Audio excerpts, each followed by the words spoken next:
Atölye Masal YouTube kanalından herkese merhabalar arkadaşlarım. Bugün sizlerle birlikte son zamanların popüler olan telefon kılıfı yapımını göreceğiz. Elde ya da daha uzun kordon kısımları çalışılarak boyuna asılarak da kullanılabiliyor. Bu şekilde kolay ama hoş görünecek bir teknikle öreceğiz. Tek parça halinde öreceğiz. Gövdesi, askı kısımları tek parça halinde örülecek. O yüzden dikişli parçalarla uğraşmadan elinizde tek seferde örebileceğiniz bir ürün olacak. Göstereceğim teknikleri birçok örgünüzde kullanabileceksiniz. Yeni başlayanlar için de teknik anlamda faydalı bir video olacak. Malzemelerine de bir göz atalım.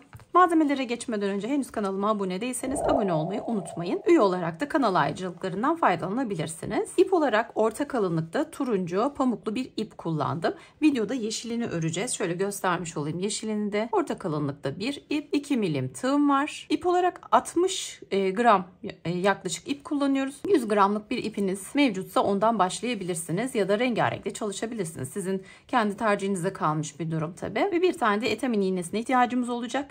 İsterseniz tığ ile de kapatabilirsiniz. O da sorun değil. Taban kısmından örerek başlayacağız. Gövdesini öreceğiz. Kordon kısımlarına ayırarak devam edeceğiz. Sayıları kaçta ayırmanız gerektiğini, hangi tekniklerle dönüş yapıp ilerleteceğimizi hepsini teker teker size detaylı anlatacağım arkadaşlar. Kısa bir video olacak. Yapım aşamasını kolaylıkla göreceğiz. Hadi öyleyse malzemelerimiz hazırsa hemen örmeye başlayalım. Zincir çekerek başlıyoruz. Taban yapımını göreceğiz. Bu taban yapımını çantalarınızda da kullanabilirsiniz. İpimi kilitledim. 1, 2, 3, 4, 5, 6. Toplamda 22 zincir çekiyoruz. 22 zincire ulaştıktan sonra tığımızın başına doluyoruz. 1, 2 ilmek sayıyorum. İkinciden başlayacağım. Ama öncelikle zincirimi şöyle hafif yan çeviriyorum. Yan çevirdiğimde kesik çizgiler göreceğim. Gördüğüm bu kesik çizgileri kullanarak örüyorum şimdi. Aldım. Tığımda 3 ilmek var. Başına doladığım için üçünü bir çekiyorum. Şimdi bu ilk ilmeğin yani ilk yaptığımız ilmek ikinci zincirin içerisine biz 3 tane dolduruyoruz. Bir tane yaptım. Tığımın başına alıyorum. Aynı yere bir tane daha. Bu tekli trabzan diyoruz. Tekli trabzan dolduruyorum. Bir tane daha yapıyorum. 3 tane yapıyoruz toplamda. Tığımın başına doluyorum. Bir sonraki zincirimin yine yan tarafından kesik olarak görünen ilmekten alıyorum. Bir tekli trabzan yapıyorum. Bir sonrakine yine aynı şekilde bir tekli trabzan yapıyorum. Başa kadar aynı şekilde ilerletiyorum. 3 ilmek doldurduktan sonra 19 tane tekli trabzan yaptım. Sonda bir ilmeğim kaldı. Hemen ondan da şöyle yandaki kesik çizgiden alıyorum. Şimdi buraya da tığımı tekrar alayım iplerimi. 1, aynı yere 2, aynı yere 3 tane tekli trabzan yapıyorum. Bakın döndüm. Şimdi ilmeğin zincirin karşı tarafından devam edeceğim. Hemen ilk boşluktan bakın bu sefer şöyle çevirdiğinizde zincir görüntüsü var. Şöyle.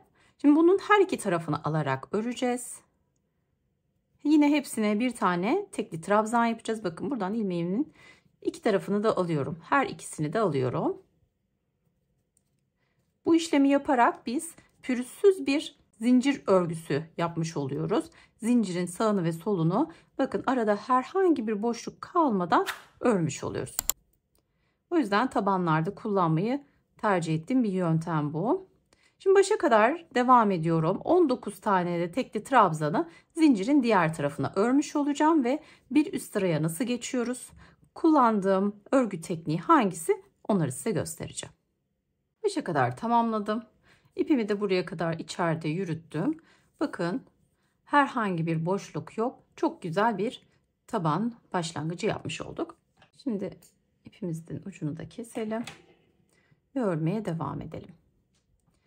Şimdi birleştirmeyi nasıl yapıyorum? Sıra başında şu benim ilk ilmeğim. Bakın bu ilmeğimi kullanacağım. Şimdi tığımdaki ilmeği çıkartıyorum. Arka ilmekleri alarak öreceğiz. Onu nasıl yapacağız göstereceğim.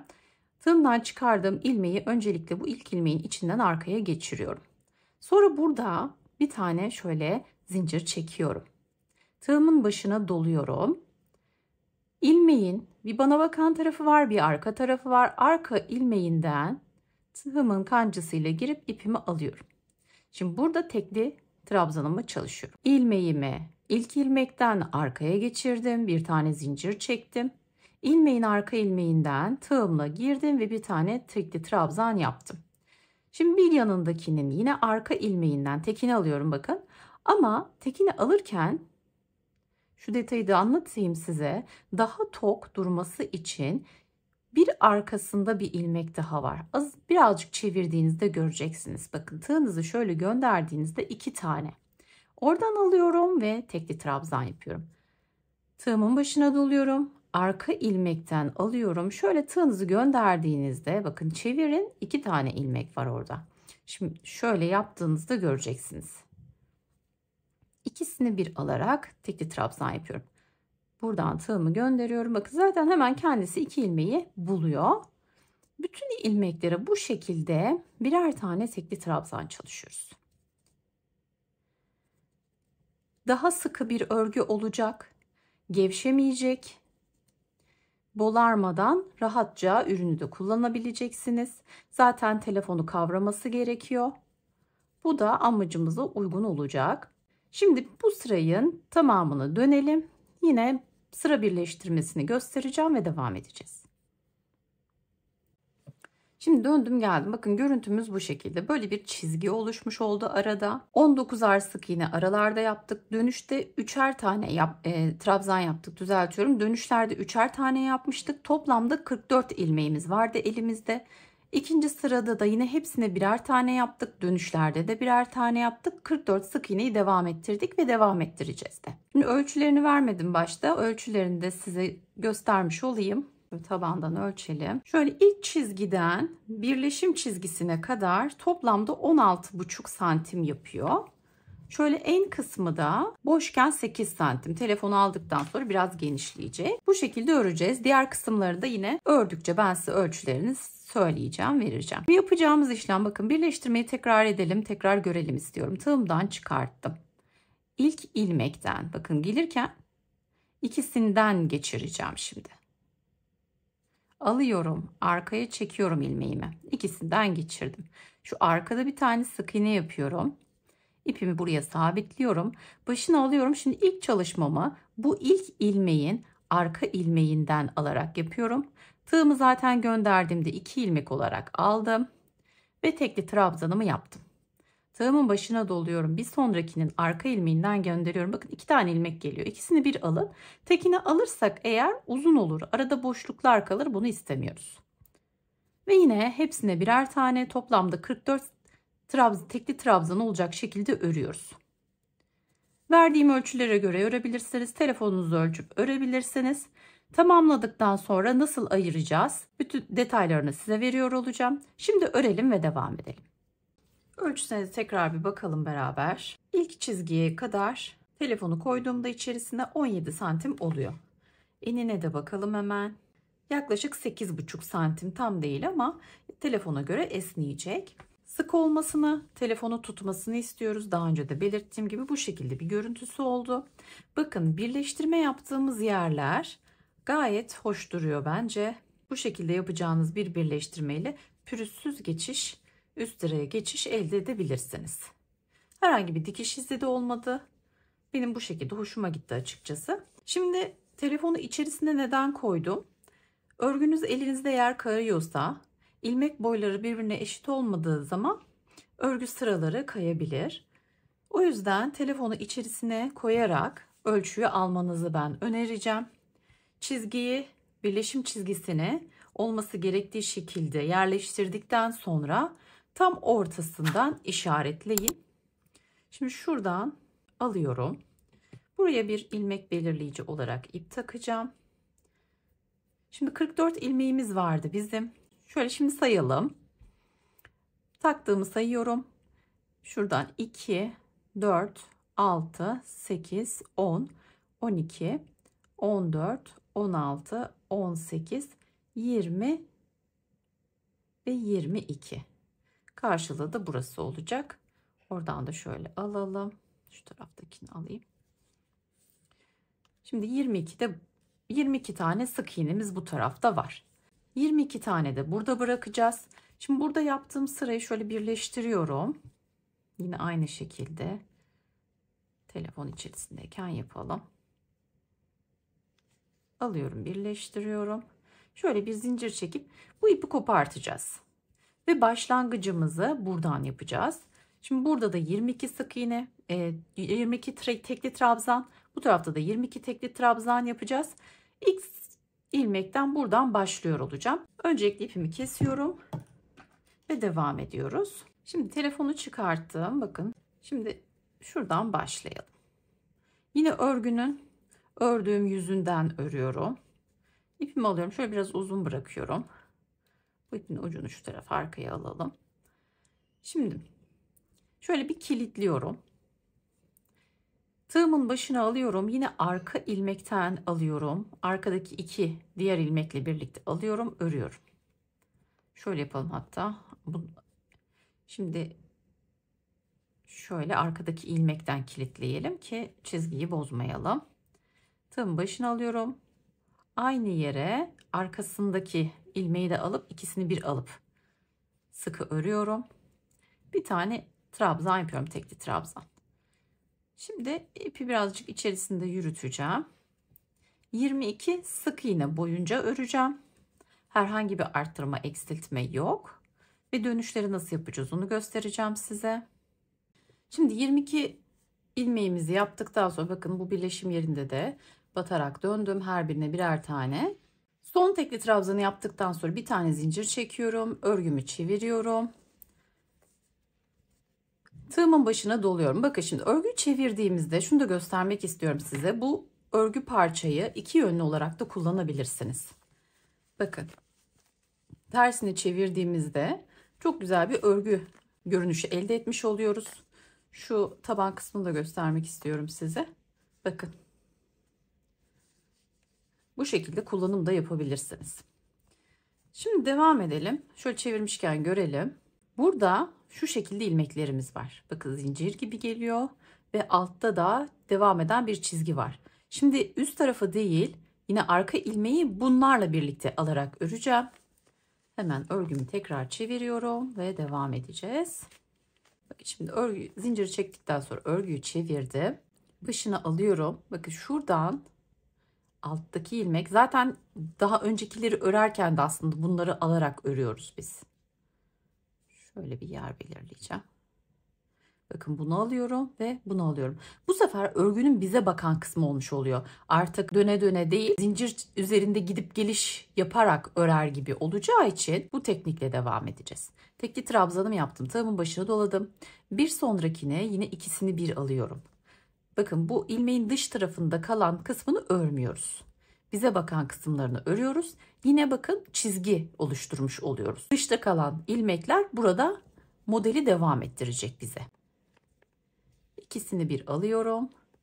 Tekli trabzan olarak örüyorum. Bakın başa kadar öreceğim. Ve ilk başladığımız yere kadar 22 tane tekli trabzan olacak. Ve bunu gelip gidip örmüş olacağız. Zaten örgünün yüzünden arka ilmekleri alarak öreceğiz. Çevirdiğimizde de burada oluşan ilmekleri alarak öreceğiz. Ve modeli bu şekilde devam ettirmiş olacağız. Ne kadar yükseklikte öreceğimizi de göstereyim size. Daha önceki parçamı alıyorum. Şuradan ölçelim. 18 santim boyunca örüyoruz. Şimdi örelim, tamamlayalım. Diğer taraf için de başlangıcımızı yapalım. Bakın bu şekilde şöyle bir devam niteliğinde olacak. Toplamda 38 sıra örmüş oluyoruz. Uzunluğuna da şöyle bir bakalım şimdi. Ölçmüş olalım. 18 santim uzunluğu var. Şimdi bir tarafını yaptıktan sonra diğer tarafı, bunu çıkarabilirim artık. 22 tane ilmek de bu tarafta kalmıştı. İpimi burada kesip sabitliyorum. Tekrar buradan ipimi bağlayarak devam edeceğim. Hatta beraber yapalım. Şöyle arka ilmekten alıyorum. Şöyle biraz ucunu uzatıyorum. İçeride yürüteceğim. Bir tane kilitliyorum. Tığın başına alıyorum. Aynı yerden arkadaki ikinci ilmeği de alarak tekli trabzanımı örüyorum. Şöyle sıkıştırıyorum. Şimdi aynı şekilde yine arka ilmekleri alarak 22 tane ilmeği öreceğim. Şimdi göstereceğim size de. Bakın bu şekilde biz ortadan ayırmış olacağız parçalarımızı. Ördüğümüz şekilde bir tane daha örüyoruz ve sonra nasıl birleştireceğiz onu göstereceğim. Öncesinde de bakın örgünün arka yüzü, örgünün kullandığımız yüzü. Ben bu tarafını tercih ediyorum. İsterseniz iç tarafını da kullanabilirsiniz. Çevirerek de kullanabilirsiniz. İki taraflı kullanılabilecek. Hadi o halde diğer tarafını da tamamlayalım ve devam edelim. Şimdi kordonun her iki tarafını da tamamlamış olduk. İkisi de aynı, eşit sıradalar, eşit uzunluktalar. Şimdi o yüzden sonuncusu sökülmüş, tekrar örüyorum. Bir zincir çekiyorum, geri dönüyorum, bir üst sırayı örüyorum. Dolayısıyla bundan bir sıra fazla olmuş olacak. Yükseltme sırasını ördükten sonra diğer parçadan devam edeceğiz. Hemen dönüp geliyorum ve nasıl birleştireceğimi göstereceğim size. Evet, sıra başına kadar geldim. Şimdi örgünün tersindeyiz. Bakın şöyle birleştiriyorum. Aynı yönden devam ediyorum bakın. İkisi de aynı yönde. Bu iplerimi içeride saklayacağım. Şimdi bir üst sıradaydım zaten. Tığımın başına doluyorum. Diğer taraftan da aynı yöntemle devam ediyorum örmeye. İlkine hemen bir trabzan yaptım. Tekli trabzan. Şimdi ikinci tekli trabzanımızı yapıyoruz. Buradan 2 ilmek alarak yapıyorduk. Aynı şekilde örmeye devam ediyoruz. Değişen bir durum yok.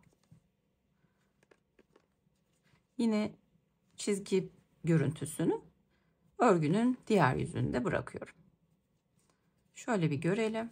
Bakın buradan böyle geldik, birleştik, eşitiz. Devam ediyoruz. Yine başa kadar gelelim. Diğer tarafla da birleşelim ve göstermek istiyorum size. Evet, son ilmeğimi de yaptım. Şimdi örgümü alıyorum. Aynı yönde ilerleyecek. Şimdi isterseniz buradan birleştirip düz yönünden örebilirsiniz. Siz de öyle yapalım. Şimdi şöyle örgümü alıyorum. Bakın iç kısmından.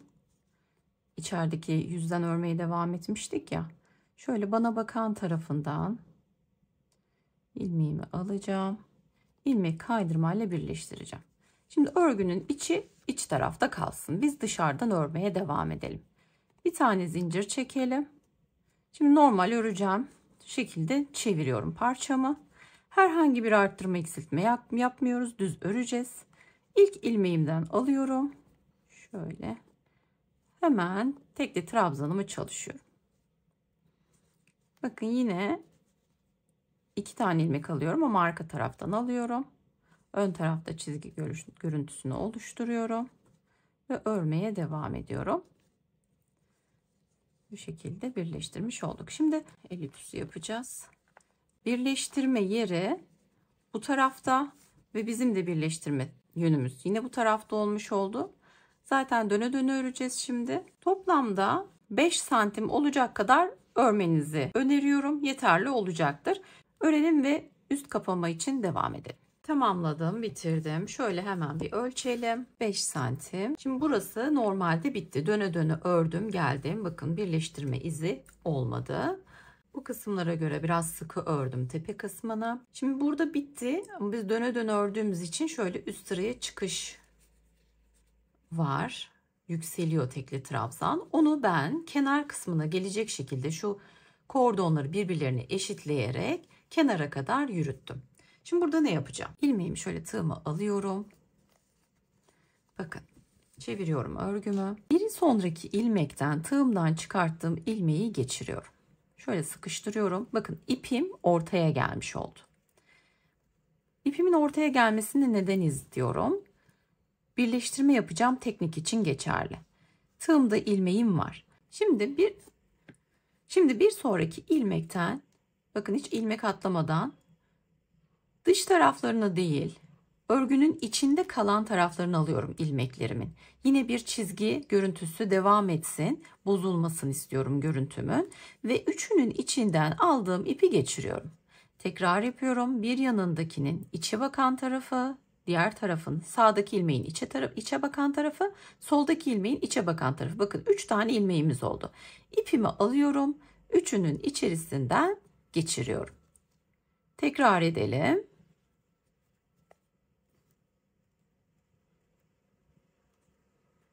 Üçünün içerisinden geçiriyorum. İpim alttan geliyor. Ben ilmeklerimi içe bakan taraflardan alıyorum. Bakın. Bu şekilde bir görüntümüz olacak.